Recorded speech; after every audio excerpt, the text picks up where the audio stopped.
اللہ رب العزت نے اپنے دست قدرت سے حضرت آدم علیہ السلام کو پیدا فرمایا اور انہیں جنت میں داخل کیا، اور پھر کچھ عرصے بعد حضرت آدم کی دلجوئی کے لیے اللہ رب العزت نے آپ کی بائیں پسلی سے اماں حوا کو پیدا فرمایا۔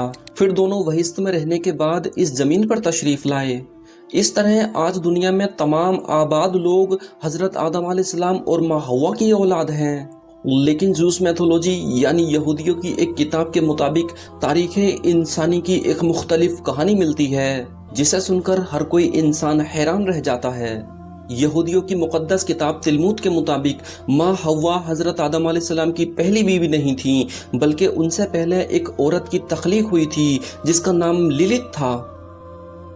لیلت خصوصیت اور مرتبے میں حضرت آدم علیہ السلام کے برابر تھی، کیونکہ زمین سے فرشتے جس مٹی کو لائے تھے اس مٹی سے حضرت آدم علیہ السلام کی تخلیق ہوئی تھی، اور اسی مٹی کے بچے ہوئے حصے سے لیلت کو پیدا کیا گیا تھا۔ اس طرح حضرت آدم علیہ السلام اور لیلت دونوں جنت کے ایڈن نامی باغ میں رہا کرتے تھے۔ حضرت آدم اور لیلت کے درمیان اول دن سے ہی اختلاف پیدا ہو گیا تھا۔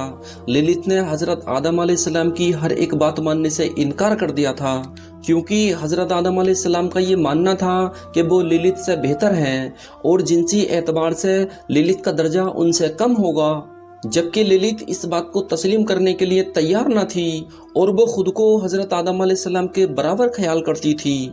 لہٰذا اس برابر کی لڑائی میں دونوں کے بیچ شدید اختلاف پیدا ہو گیا اور وہ ایک ساتھ نہ رہ پائے۔ آخرکار ایک دن لیلت نے شیطان سے کچھ اسم اعظم سیکھے اور وہ ان کا ورد کر کے جنت سے اڑ گئی۔ اس کے بعد حضرت آدم علیہ السلام نے خداوند سے فرمایا، اے خداوند، وہ عورت جو تو نے میرے دل بہلانے کی خاطر دی تھی وہ بھاگ گئی۔ لہٰذا خداوند نے کچھ فرشتوں کو لیلت کی تلاش میں روانہ کیا۔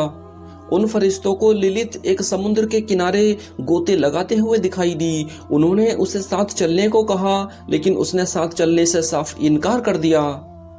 لیلت کے چلے جانے کے بعد اللہ رب العزت نے حضرت آدم علیہ السلام کی بائیں پسلی سے اماں حوا کو پیدا فرمایا اور وہ خوشی خوشی جنت میں رہنے لگے۔ کہا جاتا ہے کہ جب لیلت کو یہ پتا چلا کہ حضرت آدم علیہ السلام اپنی دوسری بیوی کے ساتھ جنت میں آرام و آرائش کی زندگی گزار رہے ہیں تو وہ بڑی بے چین ہو گئی، اور اس نے ارادہ کیا کہ وہ حضرت آدم علیہ السلام اور اماں حوا کو بھی جنت سے نکلوا دے گی۔ لہٰذا اس نے ابلیس کے ساتھ معاہدہ کر لیا، اور ابلیس کے کہنے پر ایک سانپ کا روپ دھر کر وہ جنت میں داخل ہوئی، اور وہ حضرت حوا کے پاس گئی اور انہیں بہکایا کہ وہ ایک خاص قسم کے درخت کا پھل کھائیں گی تو ہمیشہ زندہ رہیں گی۔